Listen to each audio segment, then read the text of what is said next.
Hello à tous, alors j'espère que vous allez bien. Bienvenue dans ce nouvel épisode de Tech Shine, là où on parle de l'actu tech sans prise de tête. Alors, toujours avec le thé qui va bien, moi je me suis déjà préparé un bon Lowell bien corsé avec pas beaucoup de sucre, comme je les aime bien. Bah, j'espère que vous avez votre thé à côté aussi. Donc, pour cette semaine, je vous propose de voir trois histoires. Donc, en Lowell, on va voir des personnes paralysées qui pilotent leur fauteuil roulant juste par la pensée. En deuxième, on va voir les data centers qui s'apprêtent à avaler plus d'un cinquième de l'électricité américaine. Et en troisième, on va voir du côté de la Chine qui va envoyer un engin percuter un astéroïde. Donc c'est marrant, ça me fait penser au film là, Don't Look Up, voilà, Déni Cosmique, avec Leonardo DiCaprio et Jennifer Lawrence. Bah, bon film d'ailleurs, je vous suggère si vous ne l'avez pas encore vu. Donc voilà au programme. Alors si vous êtes prêts, let's go. On commence par Neuralink. Alors si vous ne connaissez pas, Neuralink, c'est l'entreprise de biotechnologie qui a été lancée par Elon Musk en 2016. Donc, son cœur de métier, c'est de fabriquer des puces électroniques qu'on vient directement loger sur le cerveau. Et l'objectif de départ, c'est de pouvoir redonner de l'autonomie à des personnes qui sont lourdement paralysées. Ce 24 juillet, ils ont sorti une vidéo assez impressionnante d'ailleurs, où on pouvait voir des gens atteints de paralysie complète, c'est-à-dire qu'ils peuvent ni bouger ni parler. Et dans cette vidéo-là, on les voyait conduire un fauteuil roulant électrique juste par la pensée. C'est-à-dire ils pouvaient avancer, reculer, incliner le dossier, etc. Tout ça juste en y pensant. Mais concrètement, comment ça marche? Donc, pour faire simple, quand vous décidez de lever la main, par exemple, votre cerveau envoie un signal électrique qui, normalement, doit descendre le long de la colonne vertébrale jusqu'à atteindre le muscle voilà, qui va obéir. Mais malheureusement, chez ces patients-là, disons que la connexion est coupée. Donc, le cerveau envoie bien le signal, mais voilà, le message ne passe plus. Du coup, la puce Neuralink, ce qu'elle fait, c'est qu'elle vient intercepter le signal à la source avant qu'il ne se perde et envoie ça directement au fauteuil roulant électrique. Et comme chaque intention a sa propre signature électrique, donc par exemple, du coup, aller à gauche, ça va être différent de aller tout droit, ça va être des signatures différentes. Donc, ce qui se passe, c'est qu'il y aura un logiciel qui va venir apprendre ces empreintes-là. Bon, il va s'entraîner avec le patient jusqu'à pouvoir reconnaître voilà, à quoi correspond, à quel mouvement correspond quel signal. Et ensuite, il va implémenter ça en commande motrice. Alors, le chiffre à garder en tête actuellement, c'est 26.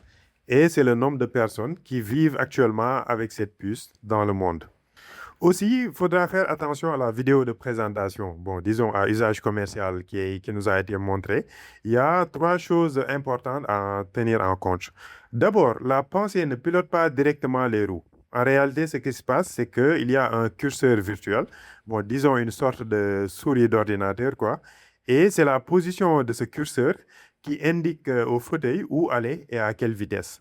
Et si le patient perd la concentration, le fauteuil ralentit puis s'arrête de lui-même. Une question de sécurité. Deuxièmement, la puce n'est pas encore commercialisée parce que l'agence américaine du médicament, plus connue sous le nom de la FDA, ne l'a pas encore validée pour la vente. Donc, on est sur un essai clinique et non un produit qui est disponible sur le marché. Et enfin, les données qui sont vraiment critiques ne sont pas encore publiques. Par exemple, voilà, quelle est la durée de vie de la puce, la régularité du signal, est-ce que, voilà, à quel pourcentage le signal est fiable ou pas, et le coût réel une fois que ça va être commercialisé. Donc, pour l'instant, toutes ces infos ne sont pas encore connues.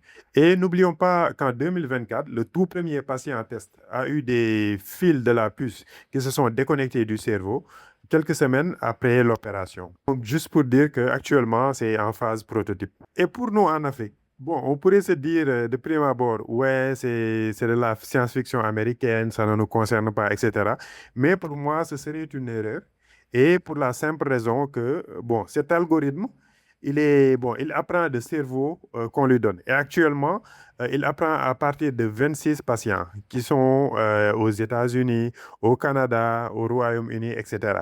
Donc, aucun patient issu du continent. Or, on connaît déjà ce scénario. Par exemple, la reconnaissance faciale qui marche moins bien sur les peaux noires ou bien ou les oxymètres de peau qui biaisent leurs mesures sur des peaux foncées, le problème est toujours le même. L'outil est entraîné sur d'autres et par conséquent, il va moins bien marcher sur nous. Donc, non seulement ça risque d'arriver avec du retard, mais aussi avec des paramètres qui seront inadaptés. Et puis, il y a aussi la réalité du terrain, parce qu'aujourd'hui, au Sénégal, comme dans beaucoup d'autres pays africains, la priorité sur le handicap moteur, ce n'est pas forcément d'avoir une puce cérébrale. Déjà, ce serait d'avoir l'accès à des fauteuils roulants standards, à des trottoirs praticables et à des rampes d'accès au sein des bâtiments publics. Donc, les deux sujets sont importants, mais ils ne voyagent clairement pas à la même vitesse. Alors, ce 21 juillet, le Bloomberg NEF, le cabinet spécialisé dans la transition énergétique, a publié un rapport qui a fait beaucoup parler. Donc, d'ici 2035, aux États-Unis, la consommation électrique des data centers va être multipliée par 4. Donc, il passerait de 6% de la production américaine aujourd'hui à près de 20%, c'est-à-dire un cinquième de toute l'électricité du pays. À qui la faute? Bon, je pense que vous vous en doutez, l'intelligence artificielle. Donc, entraîner ces modèles et les faire tourner au quotidien pour des millions d'utilisateurs, ça consomme une énergie monstrueuse. Alors, le chiffre clé ici, c'est 194 gigawatts. Donc, pour vous donner une idée, un gigawatt, c'est grosso modo la production d'un réacteur nucléaire.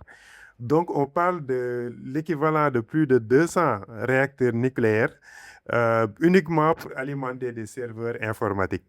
C'est une dinguerie. Alors, une nuance quand même importante, ce sont des projections et non des mesures qui sont réelles. Donc, les mêmes experts ont même fortement révisé les chiffres à la hausse en seulement quelques mois. Donc, preuve que personne ne maîtrise vraiment la trajectoire. Plusieurs scientifiques estiment même que ces chiffres sont surgonflés par des projets d'entreprise qui ne verront jamais le jour. Par contre, l'impact financier, lui, il est bien réel.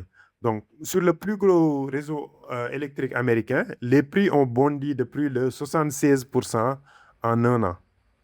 Donc, à tel point que le gestionnaire du réseau a prévenu, en cas de tension ou de risque de coupure générale, il déconnectera les data centers en priorité pour protéger les foyers. Pour l'angle africain, bon, déjà, remontons les 194 gigawatts à notre échelle. Donc, ce que les data centers américains vont consommer en 2035, c'est tout simplement l'équivalent de la production électrique actuelle de tout le continent. Oui, tout le continent, les 54 ou 55 pays réunis.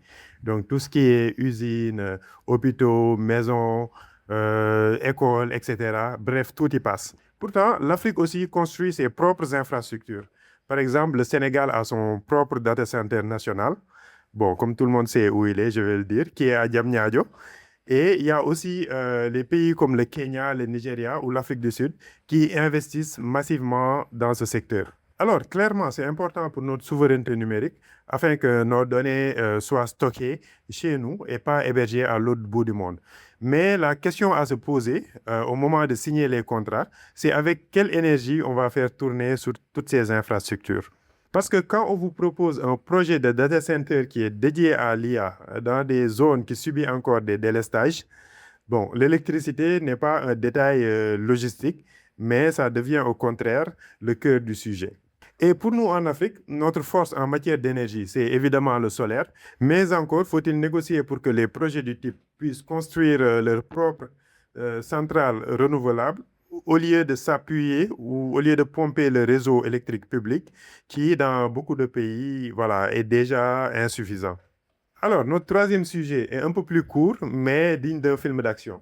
Donc, une équipe de chercheurs chinois menée par Li Mingtao, qui est le responsable de la défense planétaire de l'agence spatiale chinoise, vient de présenter un plan. Donc, l'idée, c'est d'envoyer un engin spatial percuter un astéroïde d'une trentaine de mètres lorsqu'il passera à proximité de la Terre vers 2029 à 2030. Donc, l'objectif pour nous, en tant que terriens, c'est de tester la capacité de dévier des objets célestes menaçants. Alors, deux bémols là-dessus. Donc, d'abord, ce n'est pas encore une mission officielle qui est validée, c'est plutôt une proposition qui est publiée dans une revue scientifique et qui doit être validée par des pairs. Ensuite, sur l'idée de pulvériser un astéroïde, Bon, disons que la communauté scientifique reste quand même très prudente. Donc, parce que l'un des risques, ce serait voilà, de pulvériser un gros astéroïde en plusieurs petits morceaux, mais qui de toute façon se dirigerait à toute vitesse sur la Terre. Donc, ce qui n'enlève pas la menace. Alors, pour l'angle africain, bon, disons qu'un astéroïde, lui, bon, il se fout un peu des frontières, quoi. Donc, il n'a pas besoin de passeport. Donc, s'il tombe, c'est le problème de tout le monde et il peut tomber n'importe où. Donc, mais pour l'instant, les décisions stratégiques se prennent uniquement à Washington et à Pékin. Alors, pourtant, le continent africain a déjà joué un rôle dans cette histoire spatiale, même si c'est peu connu. Donc, par exemple, en 2021, la NASA est venue au Sénégal pour une mission d'observation spatiale. Et l'objectif, c'était d'attendre le moment exact où un astéroïde passe devant une étoile. Et cette opération a été menée sur le terrain avec des astronomes sénégalais sous la direction du docteur Maram Kairé, qui est plutôt connu ici au Sénégal. Et d'ailleurs, il y a même un astéroïde qui porte son nom. Et pourquoi le Sénégal? Parce que ce soir-là, l'ombre passait exactement au-dessus du pays et nulle part ailleurs. Donc la leçon est simple. Pour l'observation spatiale, la position géographique de l'Afrique est un atout stratégique majeur. Et il faut s'en servir comme un levier de négociation et pas seulement comme un simple terrain d'accueil. Alors, trois histoires, mais une seule constante. La technologie répond d'abord aux besoins, là où se trouve l'argent, l'énergie et les laboratoires. Et le reste du monde vient après. C'est triste, mais c'est la réalité. Sauf si on trouve un moyen de s'imposer autour de la table au moment des choix. Bon, pour l'instant, ce n'est pas encore gagné, mais travaillons dessus. Le français, c'est compliqué. Let's work on it, en tout cas. Et voilà, n'hésitez pas à réagir en commentaire, voilà, ou même à apporter une contribution en commentaire. Et si cette vidéo vous a plu, si vous la trouvez intéressante, fun, etc., n'hésitez pas à vous abonner, à liker, à partager. Ça fait toujours plaisir. Merci de m'avoir suivi et à la prochaine sur TechChine. Ciao.